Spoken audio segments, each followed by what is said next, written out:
그럼 대장에 인볼브 됐을 때 문제는 이 문제로 튀어나오죠. 그럼 그쪽에서 대장의 문제라면 토니파잉하고 일로 넘겨주면 돼요.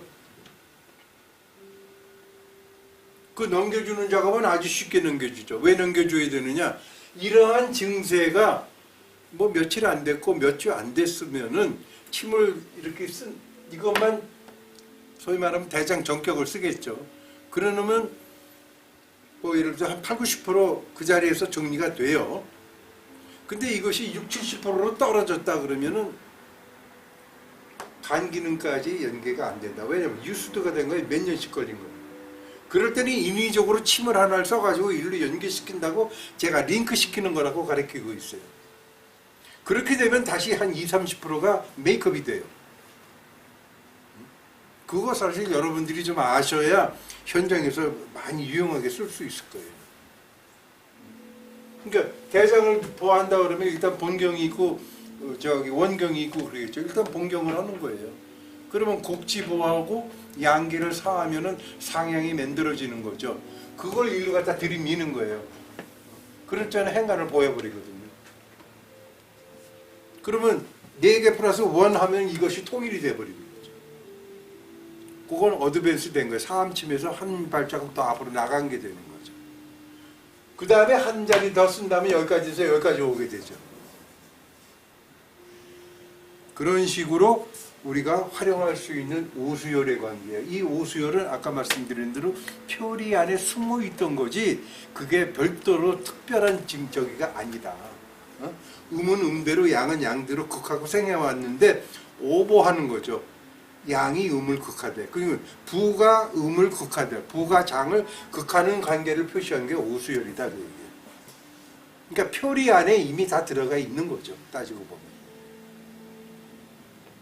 오케이, 그 다음에 앞으로 가요? 요거요. 요게 육기관계죠. 그러니까 양명경, 태음경 해서 여러분 귀가 닳도록 들었어요. 근데 언제 쓰고 어디다 쓰는지를 생각을 안 해보셨을 거라고 저는 생각합니다. 그 소위 말해서 아까 무슨 교상합 얘기를 하는데 교상합은 아니고요. 그 상합이라는 단어는 항상 장부가 연계됐을 때 써야 된다고 저는 생각해요. 합이라는 건 우리가 인간 세상에서 결혼하는 거랑 같거든요.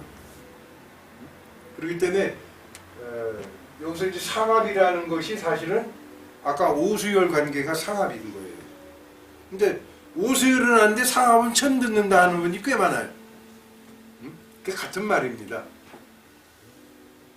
그리고 표리는 이미 잘 아시는 거고.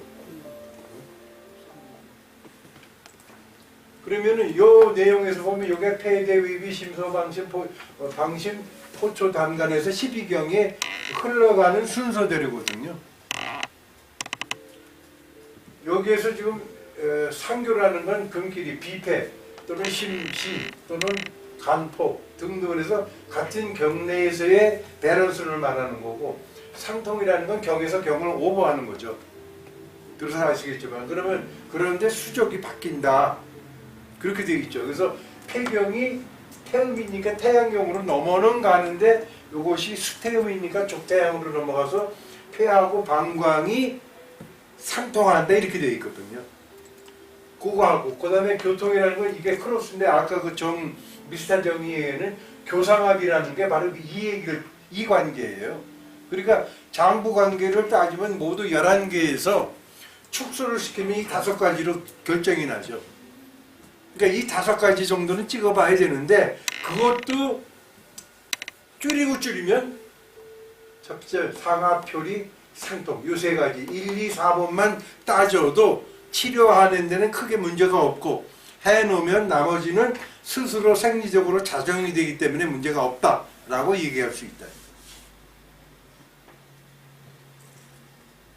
그러니까 예를 들어서 비정격 같으면 비정격이다 그러면 어떻게 돼요? 비가 토니까 화가 마더가 되겠죠. 보화 되잖아요. 보화 사목이잖아. 비를 만들었어요. 근데 그 화는 소부에서 따오잖아요. 그죠? 소부가 마더가 되잖아. 근데 화는 또 하나 있죠. 양화가 있죠. 그게 소장화잖아요. 근데 그 소장화는 상통으로 해서 비장과 소장이 상통으로 돼요. 그러니까 비장은 양쪽의 양화를 다 받아야 돼요. 사실은. 그래야 정상적이 된다. 그 얘기죠. 비는 심화만 있어야 되는 게 아니고 소장화도 있어야 된다. 근데 소장과 심화는 표리관계다. 그러니까 표리관계가 잘못되면 비는 뒤틀리게 되어 있죠. 그러니까 적어도 상통관계는 머리에서 팍팍팍 튀어나오고 표리관계는 뭐 그냥 침 놓으면 지가 알아서 표리가 되니까 결국 따지면 표리하고 상압하고 상통만 알아도 진단하는데 문제 없다라고 얘기할 수 있다.